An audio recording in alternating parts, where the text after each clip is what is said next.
مورخوں نے مختلف حوالوں سے رائے دی ہے کہ مرتدین نے اپنے عزائم اور مقاصد میں شکست کھائی تو ان میں سے بہت سے تائب ہو کر سچے دل سے مسلمان ہو گئے تھے۔ جن کو غلام بنا لیا گیا تھا وہ مسلمانوں کے حسن سلوک سے متاثر ہو کر ان کے وفادار ہو گئے تھے۔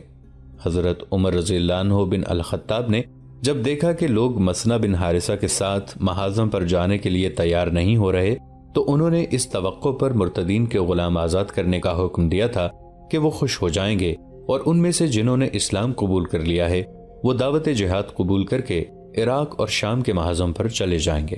بعض مبصروں نے لکھا ہے کہ حضرت عمر رضی اللہ عنہ نے کہا تھا کہ مسلمانوں میں غلام رکھنے کی رسم نہیں ہونی چاہیے۔ انہوں نے یہ بھی کہا تھا کہ اللہ نے انسان کو آزاد پیدا کیا ہے۔ حضرت عمر رضی اللہ عنہ نے صرف اس لیے ان غلاموں کو آزاد کرنے کا حکم دیا تھا کہ مسلمانوں میں غلامی کا رواج پکا نہ ہو جائے، اور دوسرے اس لیے کہ انسان کا غلام نہ رہے۔ لوگ اس حکم پر اعتراض کر رہے تھے۔ عمر رضی اللہ عنہ کی جو درشتی مشہور تھی وہ اود کر آئی۔ انہوں نے کہا، عرب کی مثال ایک اونٹ کی سی ہے جسے نکیل پڑی ہوئی ہے اور وہ اپنے ساربان کے پیچھے پیچھے چلتا ہے۔ یہ دیکھنا ساربان کا فرض ہے کہ وہ اونٹ کو کس طرف لے جاتا ہے۔ رب کعبہ کی قسم، میں عربوں کو راہ راست پر لا کے چھوڑوں گا۔ مثنہ بن حارثہ نے کسی طرح محسوس کر لیا کہ لوگ فارس کی جنگی طاقت سے خائف ہیں۔ کسی قبیلے کے سردار نے اس خوف کا اظہار بھی کر دیا۔ ہمارے پاس اتنی طاقت نہیں کہ ہم فارس پر حملہ کریں۔ اس سردار نے کہا، فارس کی جنگی طاقت کو کبھی میدان جنگ میں دیکھیں پھر بات کریں۔ مثنہ بن حارثہ سے رہا نہ گیا، وہ اٹھ کھڑا ہوا۔ اس نے یہ بھی نہ دیکھا کہ خلیفہ لوگوں سے مخاطب ہیں۔ اے لوگو، مثنہ نے بڑی ہی بلند آواز میں کہا، وہ کون سا فارس ہے جس کا خوف تمہارے دلوں میں بیٹھ گیا ہے؟ کیا تم نہیں جانتے کہ ہم فارس کی جنگی طاقت سے ٹکر لے چکے ہیں؟ ہم نے فارس کے باہر اس کی سلطنت کے ایک بہترین حصے پر قبضہ کر لیا ہے۔ ہم فارسیوں کو کئی لڑائیوں میں شکست دے چکے ہیں۔ ہم نے بابل کے کھنڈرات میں فارسیوں کو شکست دی ہے، لیکن مشکل یہ پیش آ گئی ہے کہ فارس کے بادشاہ نے اپنی ہاری ہوئی فوج کے لیے کمک بھیج دی ہے، مگر ہم کمک سے محروم ہیں۔ کیا تم یہ بھی نہیں کر سکتے کہ جو مجاہدین شہید ہو گئے ہیں ان کی کمی پوری کر دو؟ تمہارے دل اتنے پتھر کیوں ہو گئے ہیں کہ جو اللہ کی راہ میں کفر کے خاتمے کے لیے لڑتے ہوئے زخمیوں سے چھلنی ہو کر بیکار ہو گئے ہیں؟ ان کی خالی جگہ پر نہیں کرتے۔ خدا کی قسم، مسلمان کسی سے کبھی نہیں ڈرے۔ میں محاذ سے آیا ہوں، نفری کی کمی کی وجہ سے ہم قلعہ بند ہو گئے ہیں۔ ہم اپنے دفاع میں لڑ سکتے ہیں، قلعے سے نکل کر پیش قدمی نہیں کر سکتے۔ کیا تم اس دن کے انتظار میں ہو جس دن تمہارے بھائی اور تمہارے بیٹے محاذ سے بھاگ کر آئیں گے اور تمہیں آ کر بتائیں گے کہ وہ اپنے ساتھیوں کی لاشیں اور تڑپتے کراہتے ہوئے زخمی میدان میں چھوڑ آئے ہیں اور وہ فارسیوں کے گھوڑے تلے روندے جا رہے ہیں؟ مجمع پر سناٹا طاری ہو گیا۔ حضرت عمر رضی اللہ عنہ لوگوں کے چہروں سے ان کے تاثرات اور رد عمل معلوم کرنے کی کوشش کر رہے تھے۔ مثنہ بولتا جا رہا تھا اور لوگوں کے چہروں کے تاثرات بدلتے جا رہے تھے۔ پھر لوگوں میں بے چینی دیکھنے میں آئی۔ عمر رضی اللہ عنہ نے بھانپ لیا کہ لوگوں میں جذبہ بیدار ہو رہا ہے اور انہوں نے مثنہ کا اثر قبول کر لیا ہے۔ حضرت عمر رضی اللہ عنہ بن الخطاب اٹھ کھڑے ہوئے۔ مثنہ بیٹھ گیا۔ اے ایمان والو، حضرت عمر رضی اللہ عنہ نے کہا، کیا تم حجاز میں ہی قید ہو کے بیٹھ جانا چاہتے ہو؟ کیا وہ لوگ تم میں سے نہیں جو اپنے گھر بار چھوڑ کر کہاں سے کہاں جا پہنچے ہیں؟ وہ اس سرزمین پر پھیل جانے کو گئے ہیں جس کا وعدہ اللہ نے اپنی کتاب میں کیا ہے کہ وہ تمہیں اس کا وارث بنائے گا۔ اللہ تمہارے دین کو بے دین لوگوں کے دلوں پر غالب کرے گا۔ اللہ اپنے دین کے پیروکاروں کو دوسری قوموں کی میراث عطا کرنے والا ہے۔ خدا کی قسم، تم اللہ کے وعدوں سے بھاگ رہے ہو یا فارسیوں کی ہیبت تم پر طاری ہو گئی ہے؟ کیا تم میں اللہ کے معبود ہونے کی شہادت دینے والا کوئی نہیں رہا؟ کیا تم باطل سے ڈرتے ہو اس لیے حق کی تلوار کو بے نیام نہیں کرتے؟ لوگوں میں خسر پھسر سنائی دینے لگی جو بلند ہوتے ہوتے اونچی آوازوں کی صورت اختیار کر گئی۔ پھر یہ آوازیں ایک آواز میں سمٹ گئیں۔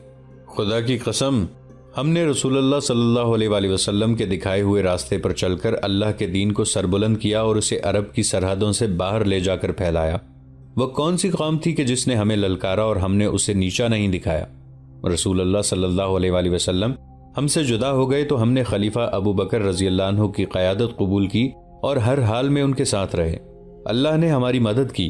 ہم میں سے کسی پر کبھی یہ کیفیت طاری نہیں ہوئی تھی جو آج ہو گئی ہے۔ ہمیں کیا ہو گیا ہے کہ اپنے خلیفہ عمر رضی اللہ عنہ کی دعوت جہاد پر خاموش بیٹھے ہیں؟ یہ آواز ابو عبید بن مسعود بن عمر الثقفی کی تھی۔ میں مثنہ بن حارثہ کے ساتھ جاؤں گا۔ ابو عبید بن مسعود رضی اللہ عنہ نے کہا، اور میں بھی۔ ایک صحابی سلیت رضی اللہ عنہ بن قیس نے اٹھ کر کہا، اور اس کے بعد لبیک لبیک کی آوازیں بلند ہونے لگیں۔ محاذ پر جانے والوں کی تعداد 1000 تک پہنچ گئی۔ حضرت عمر رضی اللہ عنہ کا چہرہ خوشی سے تمتمانے لگا۔ مورخ لکھتے ہیں کہ جہاد پر جانے والے یہ تمام رضاکار مدینہ کے رہنے والے تھے۔ ایک عجیب سوال پیدا ہو گیا۔ خلیفۃ الرسول ایک سرکردہ مدنی نے اٹھ کر کہا، کیا آپ دیکھ نہیں رہے کہ محاذ پر جانے والوں میں اکثریت مدینہ کے انصار اور مہاجرین کی ہے؟ میں دیکھ رہا ہوں۔ حضرت عمر رضی اللہ عنہ نے کہا، اور تم نے یہ بات کیوں کہی ہے؟ اس لیے کہی ہے کہ اس لشکر کا سالار کوئی مدنی ہی ہونا چاہیے۔ مدنی نے جواب دیا، کسی ایسے مہاجر یا انصاری کو اس کمک کی سالاری دیں جس نے پہلے کبھی میدان جنگ میں شجاعت دکھائی ہو اور وہ صحابہ کرام میں سے ہو۔ نہیں، حضرت عمر رضی اللہ عنہ نے کہا، واللہ میں کسی مدنی یا کسی صحابی کو سالار نہیں بناؤں گا۔ اللہ نے تمہیں سربلندی اس لیے عطا فرمائی ہے کہ تم نے دین کے دشمنوں کے سر کو چلنے کے لیے ہمت اور شجاعت کے جوہر دکھائے تھے، مگر میں 3 دنوں سے دیکھ رہا ہوں کہ تمہارے چہروں پر بزدلی لکھی ہوئی تھی۔ تم دشمن کے سامنے جانے سے ڈر رہے تھے، تو کیا سالاری اور امارت کے لیے اس شخص نے برتری حاصل نہیں کر لی جو اپنے دین کی حفاظت اور فروغ کے لیے سب سے پہلے آگے آیا؟ خدا کی قسم اس لشکر کا امیر یہی شخص ہوگا۔ ابو عبید، اٹھو، میں نے تمہیں اس لشکر کا امیر مقرر کیا ہے جو مثنہ بن حارثہ کے ساتھ جا رہا ہے۔ پھر حضرت عمر رضی اللہ عنہ نے سعد رضی اللہ عنہ بن عبید اور سلیت رضی اللہ عنہ بن قیس کو پکارا۔ وہ دونوں اٹھے۔ تم ابو عبید کے بعد بولے تھے کہ تم محاذ پر جاؤ گے، عمر رضی اللہ عنہ نے کہا۔ ابو عبید سے پہلے اٹھتے تو لشکر کے امیر تم ہوتے۔ ابن خطاب، سلیت بن قیس نے کہا، بے شک دلوں میں جو کچھ ہے وہ اللہ جانتا ہے۔ میں جہاد پر عمارت کے لیے نہیں، اللہ کی خوشنودی کے لیے جا رہا ہوں۔ اس کمک کی تعداد بھی بڑھ رہی تھی۔ حضرت عمر رضی اللہ عنہ نے مثنہ کا مدینہ میں رکے رہنا مناسب نہ سمجھا۔ محاذوں کی صورتحال تشویشناک تھی۔ ابن حارثہ، عمر رضی اللہ عنہ نے کہا، تم ابھی عراق کو روانہ ہو جاؤ اور محاذ کو سنبھالو۔ کمک 1-2 دنوں میں جنگ کی تیاری مکمل کر کے روانہ ہوگی۔ ایک ساتھ ایک لمحہ قیمتی ہے، یہاں انتظار نہ کرو، اور ضروری احتیاط یہ ہے کہ جب تک یہ کمک نہ پہنچ جائے لڑائی سے گریز کرنا، کسی بھی طرف پیش قدمی کا خطرہ مول نہ لینا۔ مثنہ بن حارثہ مسرور اور مطمئن محاذ کو روانہ ہو گیا۔ 2 دنوں بعد کمک بھی روانگی کے لیے تیار ہو گئی۔ کسی بھی تاریخ میں اس کی تعداد نہیں لکھی، یہ تعداد یقیناً 2000 کے قریب تھی۔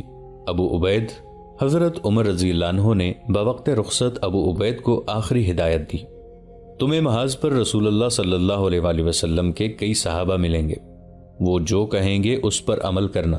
تم کمک کے اس لشکر کے امیر ہو، محاذ پر جا کر تم اس کے سالار ہوگے۔ کوئی کارروائی اور کوئی فیصلہ صحابہ کرام کے مشورے کے بغیر نہ کرنا، جلد بازی سے کام نہ لینا۔ تم بہت بڑی بادشاہی کے خلاف لڑنے جا رہے ہو۔ جنگ میں کامیابی حاصل کرنے کے لیے ہر صورتحال کو ٹھنڈے دل سے سوچنے کی اور ہر موقع سے فائدہ اٹھانے کی ضرورت ہوتی ہے۔ الوداع ابو عبید، اللہ تمہارے ساتھ ہے۔ حضرت عمر رضی اللہ عنہ کچھ دور تک اس لشکر کے ساتھ گئے۔ دور جا کر ابو عبید نے پیچھے دیکھا، مدینہ کے باہر اور مکانوں کی چھتوں پر مردوں اور عورتوں کے ہاتھ بلند ہو کر ہل رہے تھے۔ کمک کا مسئلہ حل ہو گیا تو حضرت عمر رضی اللہ عنہ نے اپنے اس حکم پر توجہ مرکوز کر لی کہ ارتداد کے خلاف جہاد کے دوران جن مرتدین کو غلام بنایا گیا تھا انہیں آزاد کر دیا جائے۔ ان غلاموں کے آقا اس حکم پر خوش نہیں تھے، لیکن عمر رضی اللہ عنہ اپنے احکام منوانا جانتے تھے۔ انہوں نے اپنے انتظام کے تحت گھر گھر اپنا یہ حکم پہنچا دیا کہ غلاموں کو آزاد کر دیا جائے۔ لوگ غلاموں کو آزاد کرنے لگے۔ مدینہ کی چھوٹی سی ایک مضافاتی بستی میں اونٹوں اور گھوڑوں کا ایک تاجر رہتا تھا جس کا نام ابو زبیر تھا۔ دولت مند آدمی تھا۔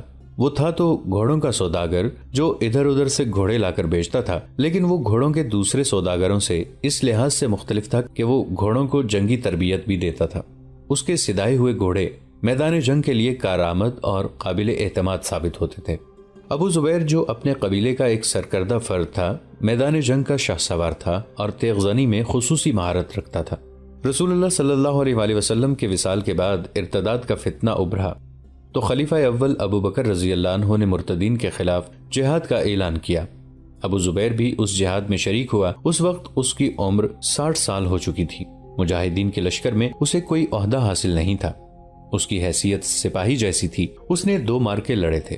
وہ ارتداد کے خاتمے تک لڑنے کا عزم لے کر گیا تھا، لیکن اس کے گھوڑے کی آنکھ میں تیر اتر گیا۔ گھوڑا اتنی زور سے اچھل کر بھاگا کہ ابو زبیر گھوڑے سے گر پڑا۔ یہ گھمسان کا مارکا تھا، کسی اور گھوڑے کا پاؤں اس کے کولہے پر پڑا اور وہ اٹھنے کے قابل نہ رہا۔ وہ بڑی مشکل سے اپنے آپ کو گھسیٹتا مارکے سے نکل گیا۔ اس کی مرہم پٹی تو ہو گئی، لیکن ٹانگ کے جوڑ میں ایسا نقص پیدا ہو گیا تھا کہ وہ صرف چلنے کے قابل رہ گیا تھا، اور وہ بھی آہستہ آہستہ۔ وہ مدینہ کے قریب اپنے گاؤں واپس آ گیا۔ وہ خالی ہاتھ واپس نہیں آیا تھا، اس کے ساتھ مرتدین کی ایک ادھیڑ عمر عورت اور اس عورت کی بیٹی تھی جس کی عمر 17-18 سال تھی۔ اس کے قبیلے کے چند ایک آدمی اس کے ساتھ جہاد میں شریک تھے۔ ابو زبیر زخمی ہو گیا اور مدینہ کو واپس جانے لگا تو اس کے قبیلے کا ایک آدمی اس ادھیڑ عمر عورت اور اس کی نوجوان بیٹی کو ساتھ لیے اس کے پاس آیا۔ یہ مال غنیمت ہے ابو زبیر، اس آدمی نے کہا، اس کے اہل تم ہی ہو۔ یہ ماں بیٹی لونڈیاں ہیں، ہم انہیں کیا کریں گے؟ یہ تم جیسے خوشحال سوداگر کے گھر میں ہی اچھی لگتی ہیں۔ ابو زبیر کا زخم ٹھیک ہو گیا اور وہ کام کاج کے قابل ہو گیا، لیکن میدان جنگ کے قابل نہ ہو سکا۔ اب وہ آہستہ آہستہ چلتا تھا۔ اس کی 3 بیویاں تھیں جن سے اس کے 7 بیٹے تھے۔ سب سے بڑے بیٹے کی عمر 30 سال کے قریب تھی، باقی بیٹے جوان اور نوجوان تھے۔ اس نے سب بیٹوں کو اپنے پاس بلایا۔ میرے بیٹو، اس نے کہا، میں مرتدین کے خلاف لڑنے گیا تھا کہ یہ میرا فرض تھا، اور میں یہ 2 لونڈیاں اپنے ساتھ لایا ہوں کہ یہ میرا حق ہے، لیکن ان پر میرا اور تمہارا ایسا کوئی حق نہیں کہ ہم میں سے کوئی بھی انہیں بغیر نکاح کے بیویاں بنا لے، اور میں تم میں سے کسی کو اس نوجوان لونڈی کے ساتھ نکاح کرنے کی اجازت نہیں دوں گا۔ یہ گھر کا کام کاج کریں گی، لیکن ان سے اتنا ہی کام لیا جائے گا جتنا یہ کر سکتی ہیں۔ ابو زبیر نے اس لونڈی سے صرف ایک بار کہا تھا کہ وہ اپنی بیٹی کے ساتھ اسلام قبول کر لے تو ماں کی شادی اس کی عمر کے کسی مسلمان کے ساتھ کرا دی جائے گی، اور اس کی بیٹی کو وہ اپنی بہو بنا لے گا۔ ابو زبیر اس لڑکی کی شادی اپنے بڑے بیٹے کے ساتھ کرنا چاہتا تھا۔ ابو زبیر، اس عورت نے بڑے پختہ لہجے میں جواب دیا تھا، میرا جواب ایک ہی بار سن لے، میں اسلام قبول نہیں کروں گی۔ تو نے سوچا ہوگا کہ میں تیرے ہاتھوں میں مجبور اور محتاج ہوں اور تیری ہر بات مان لوں گی۔ نہیں ابو زبیر، تو جانتا ہے کہ میں کسی غریب باپ کی بیٹی نہیں، نہ میرا خاوند غریب آدمی تھا، وہ قبیلے کے اہم آدمیوں میں سے تھا۔ میں تجھے حکم نہیں دے رہا عاصمہ، ابو زبیر نے کہا، جبر نہیں کر رہا، تیرے بھلے کی بات کہی ہے۔ حکم دے کے دیکھ لے، عاصمہ نے کہا، جبر کر کے دیکھ لے۔ مسلمانوں کے ہاتھوں میرا خاوند قتل ہوا، میرے 2 بھائی قتل ہوئے ہیں، میرا گھر جلا دیا گیا ہے، تو بھی اس لڑائی میں شامل تھا۔ کیا ایسا نہیں ہو سکتا کہ میرے خاوند یا بھائیوں کا قاتل تو ہی ہو سکتا ہے؟ ابو زبیر نے کہا، تو کیا ایسا نہیں ہوا کہ تیرے خاوند اور بھائیوں کے ہاتھوں میرے کتنے ہی ساتھی زخمی اور قتل ہوئے ہوں؟ یہ لڑائی تھی عاصمہ، دونوں طرف کے آدمیوں کو زخمی اور قتل ہونا ہی تھا۔ اگر تیرا خاوند اور قبیلے کے سردار وغیرہ دھوکہ نہ دیتے تو آج تو میرے گھر میں لونڈی نہ ہوتی۔ جسے تم لوگ دھوکہ کہتے ہو وہ ہمارے بزرگوں کی ایک چال تھی، عاصمہ نے کہا۔ ہم اسلام کو نقصان پہنچانا چاہتے تھے، لیکن دو بدو جنگ کے لیے ہمارے پاس طاقت نہیں تھی۔ ہمارے سرداروں نے یہ چال چلی کہ مسلمان ہو گئے۔ اس سے یہ فائدہ ہوا کہ تم لوگ ہمیں اپنا سمجھنے لگے اور ہم لوگ درپردہ تمہارے خلاف جنگ کی تیاریاں کرنے لگے۔ ہمارے بزرگ موزوں موقع ڈھونڈنے لگے اور تم لوگوں کے بزرگوں کو وہ موقع مل گیا۔ ابو زبیر نے عاصمہ کی بات کاٹتے ہوئے کہا، ہمارے رسول صلی اللہ علیہ وآلہ وسلم انتقال فرما گئے، تمہارے بزرگ اور سردار خوش ہوئے کہ اب مسلمان۔ ہاں ابو زبیر، عاصمہ درمیان میں بول پڑی، تو ٹھیک کہتا ہے، تم لوگ جیت گئے، لیکن میں اسلام قبول نہیں کروں گی، اپنے دشمن کا مذہب قبول نہیں کروں گی۔ میں تیری لونڈی ہوں، میری بیٹی تیری لونڈی ہے، ہم دونوں سے تجھے کوئی شکایت نہیں ہوگی، تیری کسی بیوی کو کوئی شکایت نہیں ہوگی، اور تجھے اس گھر کے کسی فرد سے کوئی شکایت نہیں ہوگی۔ ابو زبیر نے کہا، میرا کوئی بیٹا تیری اتنی خوبصورت بیٹی کو میلی آنکھ سے نہیں دیکھے گا۔ تیری شادی نہیں ہوئی تو کوئی فرق نہیں پڑے گا، تیری بیٹی کی شادی ہو جانی چاہیے۔ شادی کے لیے میں اسے مسلمان نہیں ہونے دوں گی، عاصمہ نے کہا۔ میں لڑکی کے باپ کے قاتلوں کو لڑکی نہیں دوں گی۔ ابو زبیر دیندار مسلمان تھا، وہ اس ماں بیٹی کے ساتھ اسلامی اصولوں کے مطابق سلوک کر رہا تھا۔ اس نے عاصمہ کی تنزیہ اور جلی کٹی باتوں پر کسی الٹے پلٹے رد عمل کا اظہار نہ کیا۔ یہ ان دنوں کی بات ہے جب عاصمہ اور اس کی بیٹی کو یہاں آئے ہوئے ابھی چند دن ہی ہوئے تھے۔ اس کے بعد ابو زبیر نے اسے اسلام قبول کرنے کے لیے کبھی نہ کہا۔ عاصمہ کو ابو زبیر کے گھر آئے ہوئے 2-3 مہینے گزر گئے تھے۔ وہ ایک روز کسی کام سے استبل میں گئی تو ابو زبیر ایک آدمی کو گھوڑے دکھا رہا تھا۔ اس آدمی کی آسما کی طرف پیٹھ تھی۔ یہ شخص گھوڑا خریدنے آیا تھا۔ اس نے مڑ کر دیکھا تو آسما کو اس کا چہرہ نظر آیا۔ وہ چونک پڑی۔ اس شخص کا رد عمل بھی کچھ ایسا ہی تھا۔ اس کے چہرے پر حیرت کا گہرا تاثر آ گیا۔ آسما جس کام کے لیے آئی تھی وہ کر کے چلی گئی۔ اس شخص نے ایک گھوڑا خریدا اور استبل سے نکل گیا۔ باہر اس کا گھوڑا کھڑا تھا۔ اس نے نئے گھوڑے کی رسی اپنے گھوڑے کی پچاڑی سے باندھی اور سوار ہو کر چلا گیا۔ وہ ادھر ادھر مڑ کر پیچھے دیکھتا جا رہا تھا جیسے وہ کسی کی تلاش میں ہو۔ گھوڑے کی رفتار بہت ہی آہستہ تھی۔ وہ شہر سے نکل گیا۔ اب وہ بار بار پیچھے دیکھتا تھا اور گھوڑا چلا جا رہا تھا۔ ابن داؤد اسے ایک نسوانی آواز سنائی دی۔ اس نے ادھر دیکھا۔ کھجور کے 3 درخت ایک دوسرے سے ملے کھڑے تھے۔ ان کے ساتھ ہی ریتلی مٹی کی ڈھیری تھی۔ وہاں ایک عورت کھڑی تھی۔ آسما۔ ابن داؤد گھوڑے سے کود کر اترا اور آسما کے قریب جا کر کہنے لگا، میں تمہیں دیکھتا آ رہا تھا۔ تم یہاں کیسے؟ مسلمان ہو گئی ہو؟ گھوڑوں کے سوداگر کی بیوی بن گئی ہو؟ بیوی نہیں، لونڈی، آسما نے افسردہ لہجے میں جواب دیا۔ غلامی کی زندگی بسر کر رہی ہوں، مسلمان نہیں ہوئی، نہ ہوں گی، تو چلو میرے ساتھ۔ ابن داؤد نے کہا، تمہارے آقا کو پتہ چلنے تک اتنی دور پہنچا دوں گا جہاں تک کوئی نہیں پہنچ سکتا۔ بیٹی کو چھوڑ کر کیسے چلی جاؤں؟ آسما نے کہا، وہ بھی میرے ساتھ ہے۔ کیا تم نہیں جانتے کہ میرا خاوند اور 2 بھائی لڑائی میں مارے گئے ہیں؟ ہم نے بہت بری شکست کھائی ہے ابن داؤد۔ ہم نے جو مقصد حاصل کرنا چاہا تھا وہ نہ کر سکے۔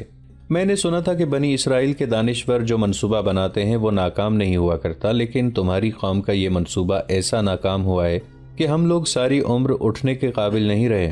اس ناکامی کی ذمہ داری نہ مجھ پر عائد ہوتی ہے نہ تم پر۔